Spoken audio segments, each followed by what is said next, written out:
الا لہ الخلق والامر، کہ یاد رکھو پیدا کرنا یہ بھی اللہ کا کام ہے، اور پیدا کرنے کے بعد اپنی پیدا کی ہوئی مخلوق پر فیصلہ کرنا، حیات کا، موت کا، خوشی کا، غمی کا، یہ جتنے حالات آتے ہیں اللہ کے فیصلے سے آتے ہیں۔ الا لہ الخلق والامر، تنبیہ کی ہے کہ یاد رکھو پیدا کرنے والا بھی اللہ، اور پیدا کر کے فیصلہ کرنے والا، کامیابی کا فیصلہ، ناکامی کا فیصلہ، عزت کا فیصلہ، ذلت کا فیصلہ، حیات کا فیصلہ، موت کا فیصلہ۔ یہ بہت بڑی تسلی کا سبق ہے۔ وہی ہمارے ساتھ جو کچھ ہوگا وہ اللہ کے فیصلے سے ہوگا، کوئی اس میں کسی کو دخل ہرگز نہیں ہے۔ دنیا کے جتنے اسباب ہیں وہ مظاہر قدرت ہے، اصل قدرت اللہ کی ہے۔ یہ ہمارا ایمان ہے کہ دنیا کے جتنے اسباب ہیں وہ کیا ہیں؟ اللہ کی قدرت کو ظاہر کرنے والے ہیں۔ پانی نہیں اگاتا، اللہ اگاتے ہیں، لیکن پانی کو اللہ نے اگنے کا ایک ذریعہ بنایا ہے۔ تو ذریعوں سے اور اسباب سے پیدا کرنے والا یہ اللہ کی سنت، اللہ کی قدرت۔ پیدا کرنا اللہ کی قدرت، اور پانی سے پیدا کرنا یہ اللہ کی سنت۔ بندہ ہونے کا مطلب یہ ہے کہ قدرت پر یقین کرے اور سنت کے خلاف نہ کرے۔ کہ پانی کی ضرورت ہے کھیتی کو تو پانی دو، ہمت کہو کہ اللہ کرے گا، کہ نہیں یہ سنت ہے۔ احتیاط کی بات ہے تو احتیاط سنت ہے، احتیاط سنت۔ خذوا حذرکم، اپنی احتیاط رکھو۔ قرآن کریم میں خذوا حذرکم، اپنی احتیاط رکھو۔ ہوگا وہی جو اللہ چاہے گا، ہوگا وہی، اور تمہیں کیا کرنا ہے؟ احتیاط کرنی ہے۔ کہ احتیاط کرنا یہ عبدیت ہے۔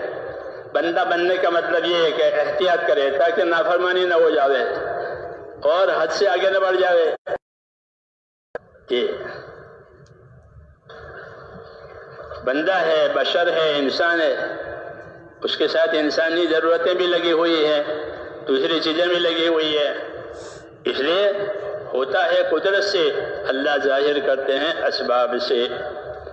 جی ہاں، اسباب کہ اسباب میں دو باتیں ہیں۔ بات ہے کہ وہ اللہ کی قدرت کو اور اللہ کے فیصلے کو ظاہر کرتی ہے۔ جیسے کھیتی، زمین کہ کھیتی کو اگاتی ہے، تو اللہ پوچھتے ہیں کہ بتاؤ تم اگاتے ہو کہ ہم اگاتے ہیں؟ افرأیتم ما تزرعون اانتم، کہ جو تم زمین جوتتے ہو تو بتاؤ کون اگاتا ہے؟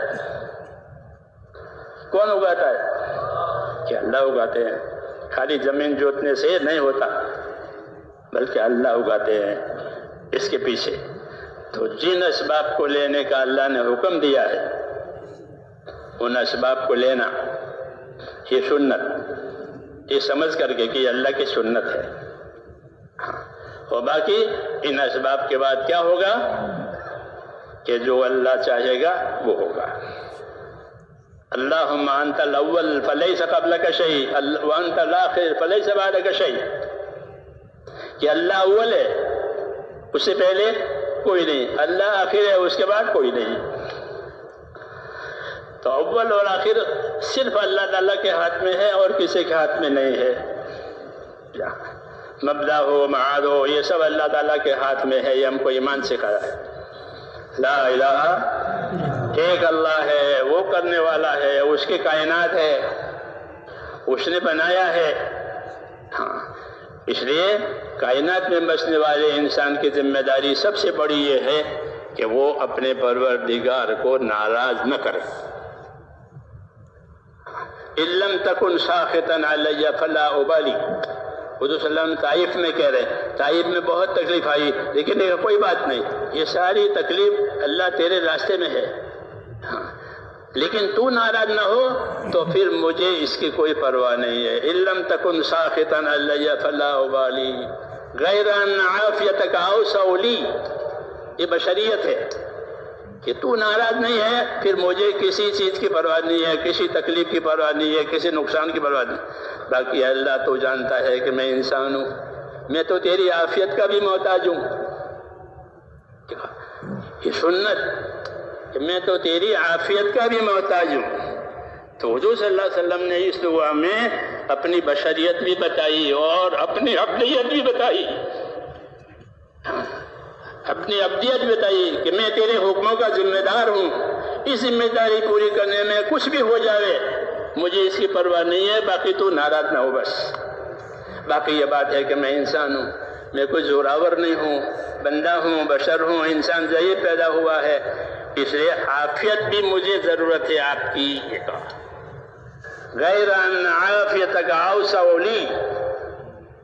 یہ بہت بڑی بات ہوئی ہے اس دعا میں کہ اللہ کے نبی صلی اللہ علیہ وسلم نے اپنی عبدیت کا بھی اظہار کیا ہے کہ میں بندہ ہوں، میں ذمہ دار ہوں تیرے حکموں کا، اور جو ذمہ داری نبوت کی مجھ پر ڈالی ہے اس کا میں ذمہ دار ہوں. اس ذمہ داری کے پورے کرنے میں کچھ بھی ہو جاوے مجھے اس کی پرواہ نہیں ہے. صرف مجھے پرواہ ہے تو ایک چیز کی ہے کہ تو ناراض نہ ہو. غیر ان عافیتک اوسع لی. اللہ اکبر، اللہ اکبر. باقی انسان ہوں، کمزور ہوں، آپ کی عافیت راحت کا بھی محتاج ہوں. یہ اصلی بات ہے. رسول صلی اللہ علیہ وسلم کو اللہ پاک ہماری طرف سے جزائے خیر دے.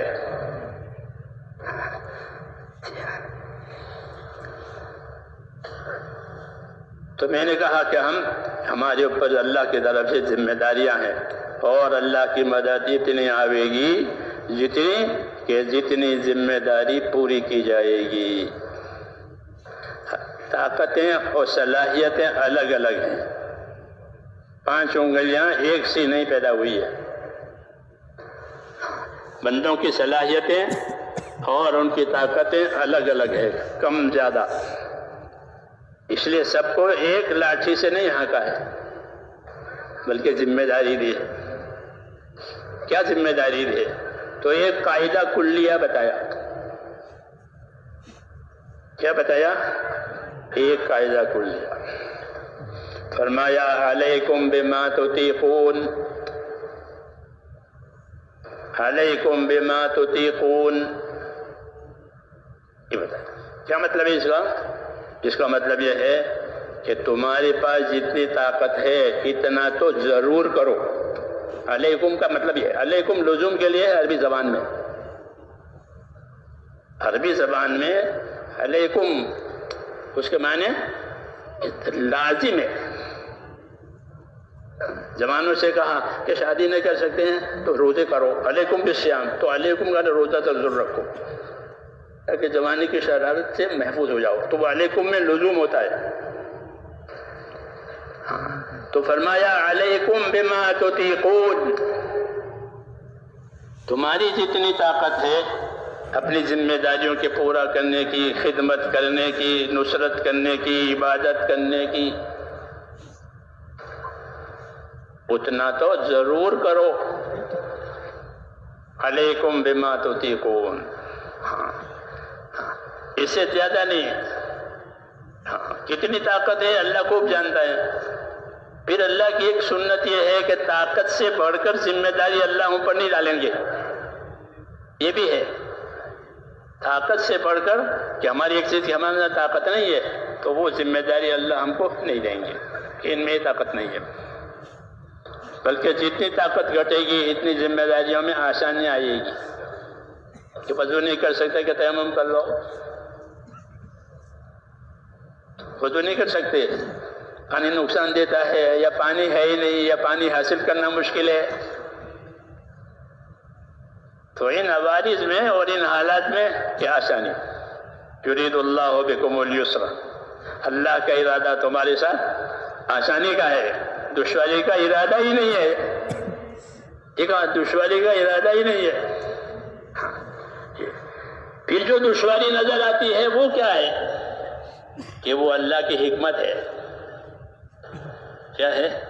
ہاں، کہ کوئی حکمت ہے، اس کی وجہ سے دشواری آئی، اس لیے اللہ کی حکمت پر ایمان لاؤ.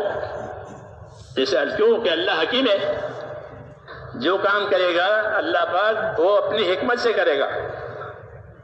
ہاں، کہ اپنی حکمت ہے، کہ حکمت کا تقاضا ہے. جس طرح حکیم اور علاج کرنے والے بعض چیزوں سے منع کرتے ہیں کہ بھائی اس کو مت کھاؤ، اور تم بتا ایسا نہ کرو، تمہارا چڑھنا اترنا زیادہ نہ ہو، سانس پھول جائے گی، وغیرہ وغیرہ. تو یہ منع کرنا حکمت کی وجہ سے. ہاں، حکمت یہ اللہ کی صفت ہے. اللہ تعالیٰ بندوں میں کوئی کمزوری دیکھتے ہیں یا ان کی کوئی ترقی مقصود ہوتی ہے تو حکمت کا اظہار ہوتا ہے، حکمت کا اظہار ہوتا ہے. تو اس لیے کہا کہ اگر حکمت سے کوئی رکاوٹ آوے، حکمت سے کوئی تکلیف آوے تو کوئی نا امید نہ ہو. ایک کام اللہ نے حکمت سے کیا ہے اور اس رکاوٹ کو پھر اپنی قدرت سے کھول بھی دیں گے. ہاں، ابھی حکمت کا تقاضا ہے. خدا گر بحکمت بے بندت درد کشایت بفضلش درے دیگر. کہ اللہ حکمت سے اگر کوئی دروازہ بند کرتا ہے تو گھبراؤ مت. اللہ تعالیٰ نے ایک دروازہ بند کیا ہے قدرت سے تو حکمت سے دوسرا دروازہ کھل بھی دے گا. جیسے ماں کا دودھ بند ہو جاتا ہے تو بچہ مر نہیں جاتا، بلکہ ماں کا دودھ بند ہونے کے بعد بہت دروازے کھل جاتے ہیں کھانے پینے کے. ہاں، ایک دروازہ بند کیا ہے اور کتنے دروازے کہ کھل گئے. اس لیے حکم ہے، حضور صلی اللہ علیہ وسلم اپنے صحابہ سے فرماتے تھے کہ تمہارے اندر اللہ تعالیٰ کے ساتھ اچھا گمان ہونا چاہیے.